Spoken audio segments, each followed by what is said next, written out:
Halo guys, selamat datang di KJT Nerd, Korea, Jepang, Thailand Nerd. Tempatnya cerita alur film Korea, Jepang, dan Thailand. Tanpa takut spoiler 100%. Ya kira-kira 30% spoiler lah ya. Kenapa cuma 30%? Karena biar kalian juga bisa nonton sendiri film-film yang nantinya direview KJT Nerd dengan rasa penasaran yang masih ada. Oke, kali ini kita akan menceritakan alur film dari Jepang yang berjudul Love and Murder of Sheep and Wolf. Film bergenre drama misteri keluaran tahun 2019 ini menceritakan seorang pria yang berpacaran dengan seorang wanita psikopat. Tanpa berlama-lama lagi, kita langsung cus ke ceritanya. Scene berawal di sebuah kosan, di mana ada seorang pria yang berniat bunuh diri karena ia gagal ujian masuk universitas kedua kalinya. Pria ini bernama Etsuro Kurosu, yang diperankan oleh Yosuke Sugino. Tetapi, aksi bunuh dirinya ini gagal, karena besi yang ia ikatkan dengan ikat pinggang untuk bunuh diri itu tiba-tiba copot dari tembok, yang mengakibatkan temboknya itu jadi ada sedikit bolongan. Ternyata, bolongan itu menyambung ke kosan sebelahnya. Saat Kurosu melihat ke bolongan itu, ia melihat seorang wanita cantik yang sedang makan.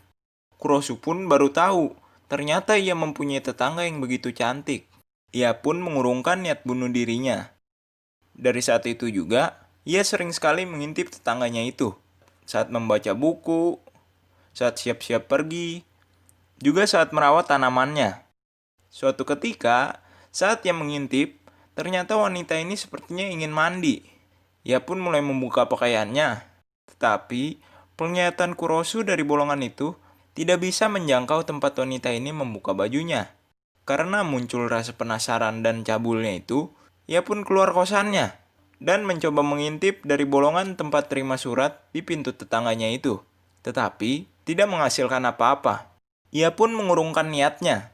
Saat berbalik badan, tiba-tiba ada seorang wanita di lantai bawah tempat kos-kosannya yang sedang melihat ke arahnya. Ia pun malu karena kegep. Ternyata, wanita ini mau menemui kakak laki-lakinya yang tinggal di kos-kosan itu.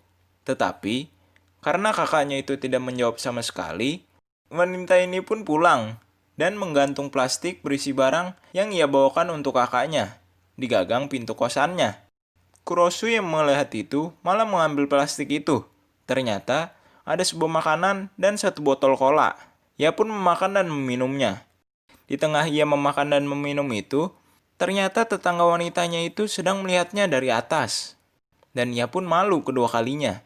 Dan dari sinilah mereka mulai berbincang dan berkenalan.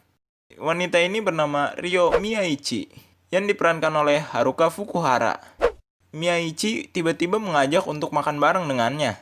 Kurosu seperti kaget, tetapi ia pun mengiyakannya. Mereka pun betulan makan bareng. Bahkan Kurosu sampai minta tambah. Emang gak ada akhlak si Kurosu ini. Pulangnya, Kurosu kegirangan karena Miyaichi bilang, silahkan mampir lagi. Hari-hari berikutnya, Kurosu habiskan dengan mengintip dan makan bareng dengan Miyaichi. Benar-benar seorang pengangguran cabul yang tidak ada akhlak. Tetapi, lama-lama, Kurosu berpikir, Miyaichi terlalu baik padanya, yang setiap harinya hanya bisa menumpang makan pada Miyaichi. Ia pun berniat mengakhiri hal ini. Tetapi, Miyaichi tidak merasa keberatan dengan hal itu semua. Setelah makan itu, tadinya Kurosu tidak ingin mengintip tetangganya itu lagi. Tetapi, Kurosu tidak tahan dan mulai mengintip lagi. Saat mengintip, ia melihat kalau Miyaichi sedang menggunakan jas hujan dan membawa seorang pria yang lebih tua darinya ke dalam kamar kosnya. Saat pria itu mencumbu Miyaichi, tiba-tiba Miyaichi malah membunuh si pria tersebut. Kurosu yang melihat itu kaget karena ia melihat orang yang ia sukai membunuh seseorang dan tersenyum lebar setelah membunuh. Tetapi, Kurosu berpikir positif. Mungkin ia hanya salah lihat. Saat Kurosu gelisah akan hal yang ia lihat tadi, tiba-tiba Miyaichi mengetuk pintu kos Kurosu dan mengajak makan bersama di kamar kos Kurosu. Mereka pun makan bareng sekaligus berbincang-bincang. Dan tidak ada kejadian apa-apa yang terjadi pada Kurosu. Saat Miyaichi kembali ke kamarnya, Kurosu mencoba mengintip lagi. Ia melihat Miyaichi sedang minum di ranjangnya. seperti kebiasaannya selama ini. Jadi, Kurosu beranggapan kalau yang tadi itu benar-benar hanya ilusi. Tetapi, di kamar itu bukan hanya ada Miyaichi.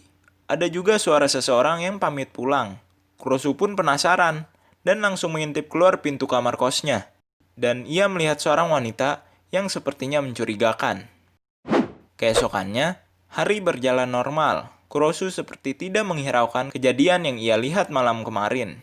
Tetapi, saat Kurosu mengintip dari bolongan itu, ia lagi-lagi melihat Miyaichi memakai jas hujannya dan membawa seorang pria lagi.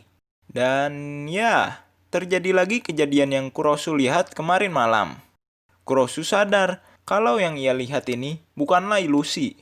Karena saking kagetnya, Kurosu malah teriak ketakutan. Miyaichi pun jadi sadar akan bolongan di rumahnya itu dan langsung menusuk bolongan itu dengan cutter-nya yang selalu ia jadikan senjata untuk membunuh orang-orang. Dan untungnya Kurosu berhasil menghindar. Kurosu pun langsung lari keluar kos-kosan. Miyaichi juga berlari mengikuti Kurosu. Dan Kurosu berlari ke rooftop sebuah gedung. Miyaichi berhasil menemuinya. Kurosu yang sudah terpojok tidak bisa apa-apa lagi. Ia pun memasrahkan dirinya. Sebelum Miyaichi membunuhnya, Miyaichi berkata kalau Kurosu ini menarik. Ia pun jadi tertarik pada Kurosu. Dan Miyaichi ingin mengetahui perasaan Kurosu saat ingin menemui ajalnya. Karena memang Kurosu suka pada Miyaichi, ia pun jujur padanya kalau ia suka dengannya. Dan berharap bisa berpacaran dengan Miyaichi. Ternyata Miyaichi malah mengiyakan apa yang Kurosu mau itu. Kurosu kaget. Miyaichi pun tidak jadi membunuh Kurosu. Dan saat itu juga, mereka resmi berpacaran. Saat Kurosu ingin mencium Miyaichi, tiba-tiba Miyaichi menutup matanya dan berkata, "Belum waktunya, nanti kubunuh loh."